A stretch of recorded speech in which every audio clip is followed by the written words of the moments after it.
export it, and then you can share it with others and they can import it and use it just like the way you designed it. Let's go ahead and go to this block and select Save at the Options toolbar. Now it's locked into the Blocks Manager. If I go to the bottom of the page or click Add a New Block, then from my saved options, that block will populate over here. There we have it all the way to the right. Note that apart from deleting it, you have this option to download the block.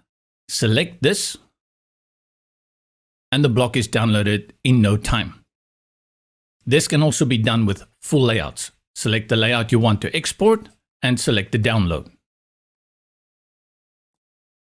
To import is just as easy as to export.